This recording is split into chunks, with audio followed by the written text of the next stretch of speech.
Hello and welcome to Lunch Break Reviews, this podcast about the things you love and the voices that do and don't. Each episode, I will travel the realms of awesomeness and take a look at the best good and bad reviews I can find based on title alone on this week's current movies. I'll look at the past week's top box office and the movie releases for the upcoming week. I'll even give you my thoughts and some of the normal theater goers' thoughts as well, all in under 30 minutes. Tune in everywhere throughout the week and you'll hear more about TV and comics as well. I like to put that stuff on TikTok and YouTube and here as well.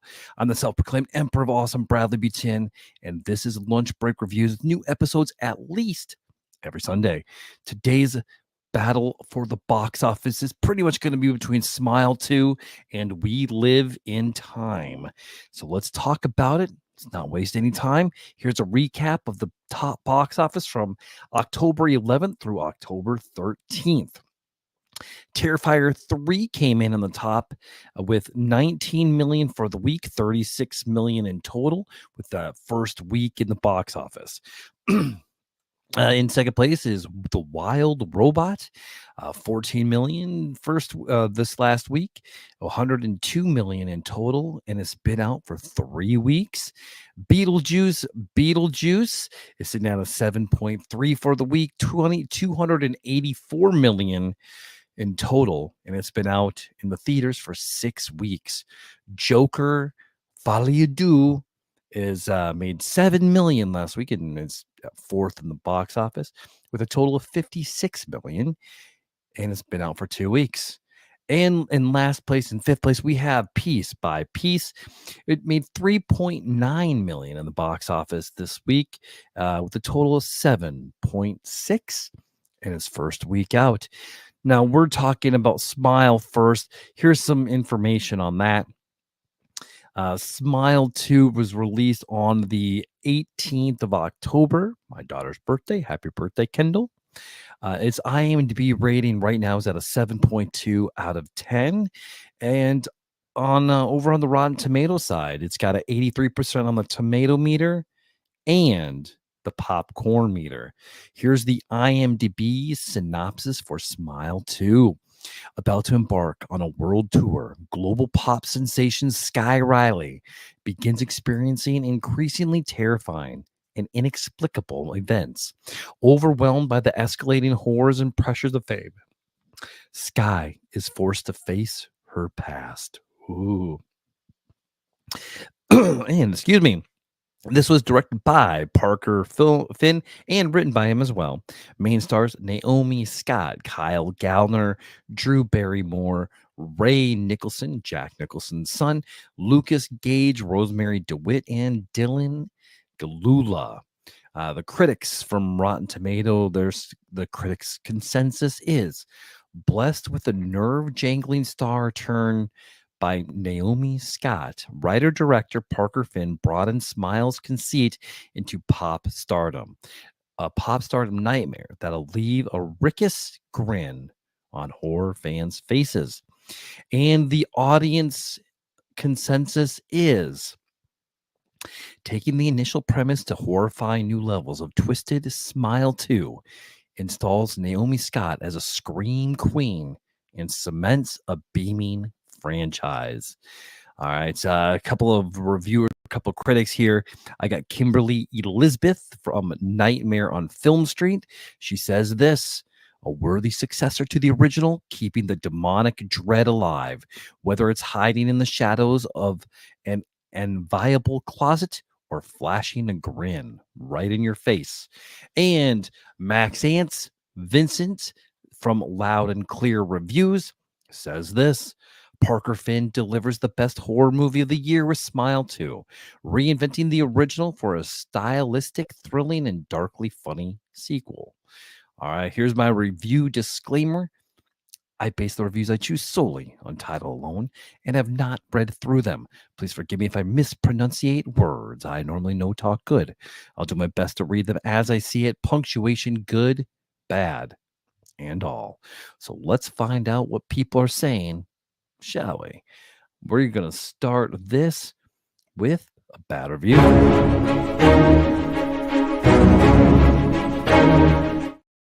All right, this is a 1 out of 10, and it is titled this from 18th of October, I'm sorry, and it is titled 2 Hours of My Life Are Lost Forever. Warning, spoilers. Purely personal opinion here. Starting with the only good thing, the acting of the actress, she was really into her role and she played it brilliantly. Besides that, the movie was unnecessary, disturbing, horrifying, not for my taste, and with unexplainable for me effects and director, narrator decisions. I understand the idea is to play with the man's mind. However, I would have appreciated less traumatic scenes. I was not looking at the movie for a summary like 15 minutes, taking into consideration that the movie is less than 2 hours. The spread of the illness at the end is also a thing I did not like. All right, and we're going to go into another bad review.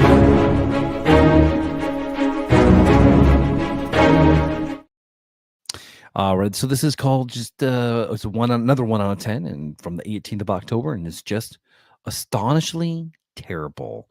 Warning: spoilers. I try to stay away from spoilers, even those of the tiniest sort. With Smile 2, I don't care. How does a movie become a 1 out of 10, a rating I rarely use? Not one thing the movie does is something I can be positive about. It actually starts off very good, although this scene doesn't get the pass as it serves to confuse things going forward.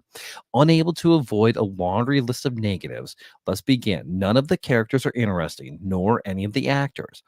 Is no drive of the story because not even the main character cares to begin her revival tour. She starts off as a negative person, then becomes worse as the movie goes. The scar, I believe, changes direction around her belly button. Is this a mistake or a stupid point to show an important change? The water product placement hilariously brought attention to itself.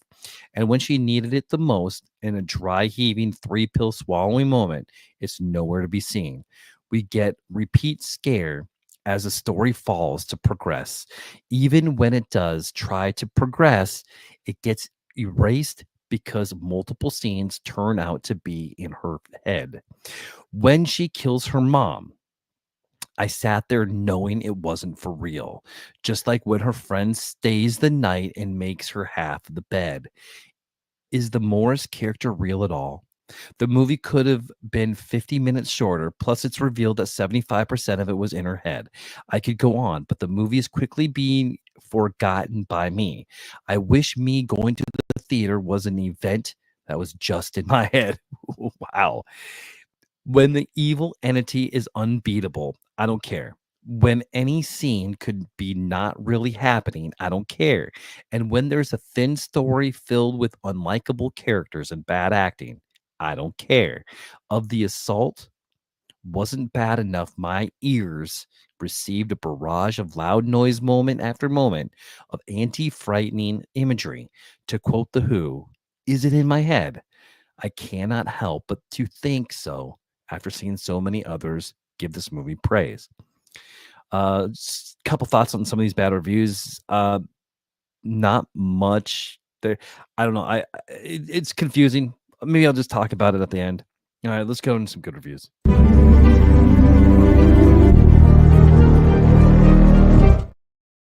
All right, this is good review number 1 and is dated on the 16th of October and is a 10 out of 10. It is simply titled A Worthy Successor. Warning: spoilers. I booked an advanced screening for this movie after seeing it advertised at my local Hoyts. And all I have to say is holy sheet. Naomi Scott portrayed Sky Riley very well.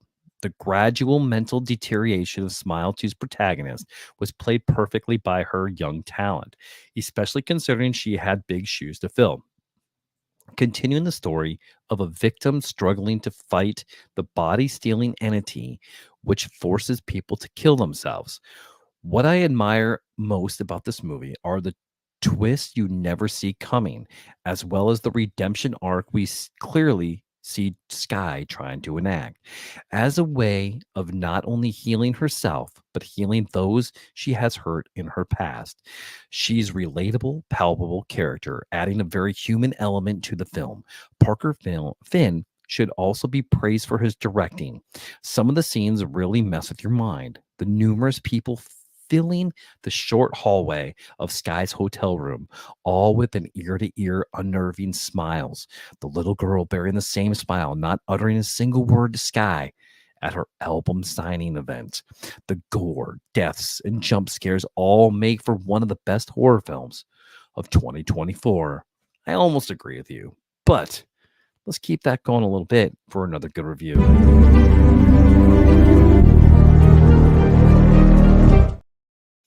All right, this is from dated on the 18th of October and is a 10 out of 10. It is called Holy Hell. I am not too scared, nor do I normally get immersed into stories which are within the horror genre, but this has to be the most disturbing horror movie I have watched. I'm a huge horror fan and really enjoy the psychological wavering within these stories, but I am normally not affected by it. This one, however, packed a huge punch, which I loved. Hats off to the cast, writers, and director for a well made film. Huge shout out to Naomi Scott. What a phenomenal actor. The levels of realism and ability to spawn empathy from the viewers is perfection. There were so many twists and turns to keep you guessing. In most horror movies with scares, you know they are coming. In this film, you have no idea. There were many times I found myself thinking a jump scare was coming, but there were none. There was just as many times I had no idea that a jump scare was coming, and then bam, out of my seat I went. Thank you for making a film which made me want for more. Well done. All right. Couple of my quick I saw it in the theater. It was awesome. And yeah, I had to look away a few times for some of that stuff. So well done with the intensity. And in the blockbuster war for supremacy, you have Smile 2, and then we have We Live in Time. This is also released on the 18th of October, 2024, and IMDb has this rated at 7.4 out of 10, and on the Rotten Tomatoes is at an 80% and Popcorn Meter at an 89%. IMDb says this for the synopsis: an up-and-coming chef and a recent divorcee find their lives forever changed when a chance encounter brings them together in a decade-spanning, deeply moving romance. And top billing for this one, taken from IMDb, directed by John Crowley, written by Nick Payne, and the main stars is Andrew Garfield, Florence Pugh, Grace Delaney, Lee Braithwaite, Aoife Hines, and Adam James. The critics' consensus from Rotten Tomatoes is Andrew Garfield, I can't talk, and Florence Pugh's palpable chemistry will snatch audiences' hearts before breaking them in We Live in Time, a powerful melodrama that uses its nonlinear structure to thoughtfully explore grief. And we're going to run into some critic reviews. I got Elliot Collins from the Movie Files says this. This masterfully captures the profound beauty of the human connection, urging us to pause, embrace the present, and navigate the intricate tapestry of emotions that define our lives, all brought to life through the exceptional chemistry of Pugh, and Garfield. Like pew pew. Emilia Harvey, Frame Rated, says this: We Live in Time is a glorified Hallmark movie that is sold by two charming performances. All right, it's either good or bad. I'll let you decide. And one more time, here's my disclaimer. I base the reviews I choose solely on title alone and have not read through them. Please forgive me if I mispronunciate words. I normally know talk good. I'll do my best to read them as I see it. Punctuation, good, bad, and all. So let's find out what people are saying about this, shall we? Let's start with some bad reviews.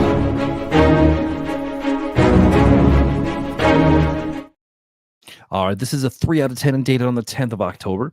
And this is it. We've seen this before. Warning, spoilers. Let me be clear. Garfield and Pugh are always amazing to watch. Their acting is top notch no matter what. However, this completely pedestrian tale of two prickly people navigating a modern romance, with one falling fatally ill and destined to expire before the final credits, has been done over and over and over and over in Hollywood.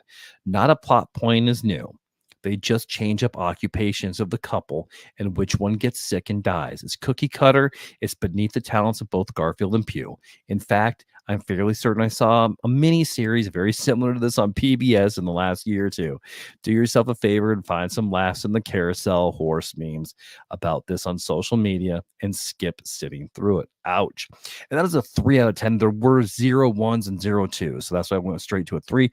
And the other worst one I could find is a 4 out of 10. And this is called A Love Story Wannabe, dated for the 12th of October. And here's the bad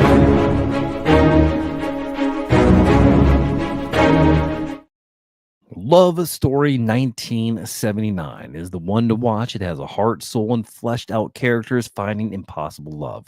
I'm talking about really loving someone else in an unselfish way and accepting them regardless of anything. This film, We Live in Time, is a weak tea attempt at the same storyline and plot with a few minor differences. The problem is not the two leads.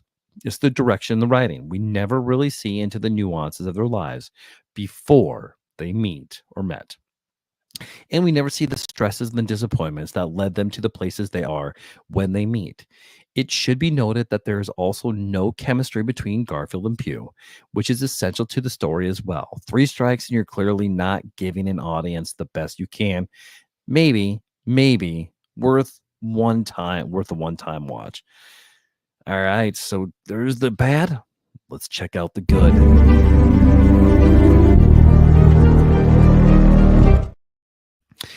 This is a good review. This is a 10 out of 10, dated on the 19th of October, and it's called We Live in Time is an outstanding romantic drama with brilliant acting and storytelling that immerses you in its realism and charm. Whew, that's a mouthful. My wife and I watched We Live in Time in theaters last night. The story follows a couple who meet under unfortunate circumstances and quickly become inseparable. They face a series of trials and tribulations in their professional and personal lives, including the challenges of parenthood. Things take a turn when the wife is diagnosed with cancer, but she is determined not to let that stop her from pursuing her goals in every aspect of life. Directed by John Crowley, Brooklyn, the film stars Andrew Garfield, The Amazing Spider-Man, Florence Pugh, Black Widow, Douglas Hodge, Joker, Lee Braithwaite, and Aoife Hines, Hellraiser 2022. This is easily my favorite movie of 2024. The film is phenomenal in every way. The acting is authentic and captivating, keeping you on the edge throughout. The writing is exceptional, with each situation feeling realistic and relatable. The story masterfully blends love, triumph, and tragedy, mirroring real life with its ups and downs, where hope persists despite uncertainty. It beautifully emphasizes the importance of partnership and relationships. There's so much to appreciate here. In conclusion, We Live in Time is an outstanding romantic drama with brilliant acting and storytelling that immerses you in its realism and charm. I'd easily score it a 10 out of 10 and strongly recommend it.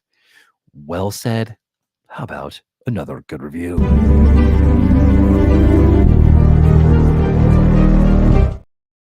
All right, this is a 10 out of 10, date on the 17th of October, and is titled A Beautifully Heart-Wrenching Exploration of Love and Time. A beautifully heart-wrenching exploration of love and time. We Live in Time is deeply emotional masterpiece that shines through the powerful performances of Andrew Garfield and Florence Pugh. Both actors give stunning portrayals of love, vulnerability, and the fleeting nature of time. Their chemistry is magnetic, drawing you into a heartfelt journey of highs and lows. The nonlinear storytelling is unique, reflecting the unpredictable flow of memories and life's key moments. The film masterfully blends together tender romance with intense drama, making you reflect on love, loss, and life's fragility. It's a truly unforgettable experience, an easy 10 out of 10. All right. So you heard some good, you heard some bad from both Smile 2 and We Live in Time. I didn't get to watch We Live in Time. I really wanted to. I hope I get a chance to here at some point. But I did watch Smile 2, and I wasn't disappointed with Smile 2.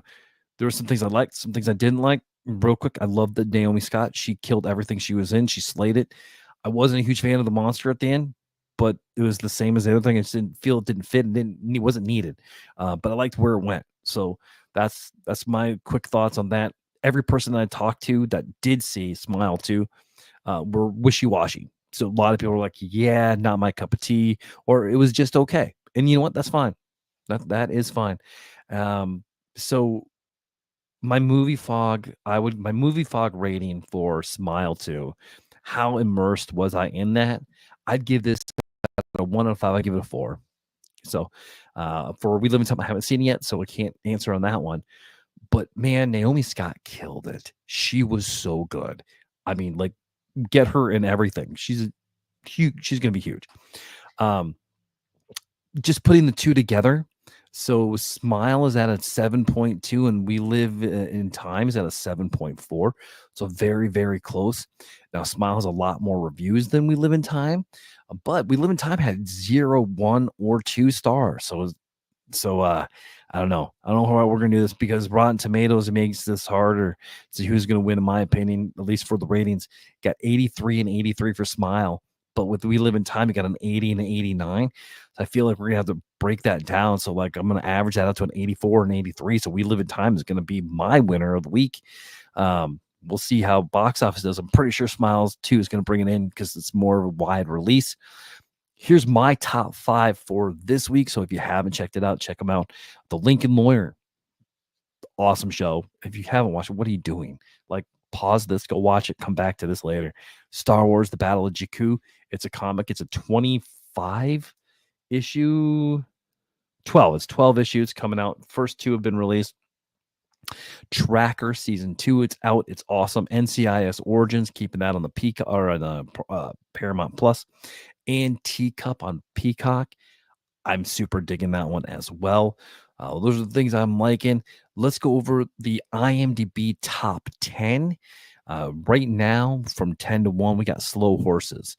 Haven't watched that yet. I'll get around to it at some point. That's on Apple. From is on MGM. I don't have MGM, so I'm going to have to get that once the season's done. I'm going to get it so I can binge the entire thing. Number 8 on HBO Max, we got Salem's Lot. The Substance is at 7. Terrifier 3 is at 6. Rings of Power is at 5. Nobody Wants This is at 4. The Penguin is at 3. Monsters on Netflix is at 2. And IMDb's top 10, number 1 is Joker 2, Folly Ado. So, okay. Movie releases coming up next week. We got Conclave, Venom: The Last Dance, and Your Monster. I think I'm going to try to see both Venom and Conclave if I can. Now look at this. Now it's up to you to decide. I want to know the answers to these questions. Where will you rank Smile 2? Where would you rank We Live in Time? Should I go see We Live in Time because I haven't yet? Who is your favorite of the week? Who will win the box office race, do you think? What movies are you looking forward to so we can talk about it? I'm going to post more good and bad reviews specifically on TikTok, and YouTube. I'm doing TV shows and comics on those. So just keep an eye out. Find me, friend me, and follow me at Facebook at Nerd Positive, YouTube at Nerd Positive 1, TikTok at Nerd Positive 1, and at movies.bs. It's my work TikTok. Check that one out. That's a lot of fun. Me and my assistant Summer, we kick a lot of butt on there. Instagram at Fandemic1. If you feel there's more to conversation, feel free to reach out and let's talk. Who knows? Maybe you'll be the next guest on Nerd Positive. If you want to support the show, there are several ways to do so. You can go to buymeacoffee.com/nerdpositive or patreon.com/nerdpositive. You can go to PayPal or Venmo at Bradley Butin. I'm not going to say no. Most importantly, just share the show with someone you want to make a little more awesome. Don't forget to leave a review. 5 stars would be nice. If you like this, check out Nerd Positive. Me and my buddy Brian, we usually talk and have a great time. I also written a couple kids' books you can order on Amazon. And you know what? Smile 2. I'm rooting for you. You just got Lunch Break reviewed. I didn't mean to rhyme that much, but hey, there I am. And we are at 24 minutes. Look at us go. Have a good day.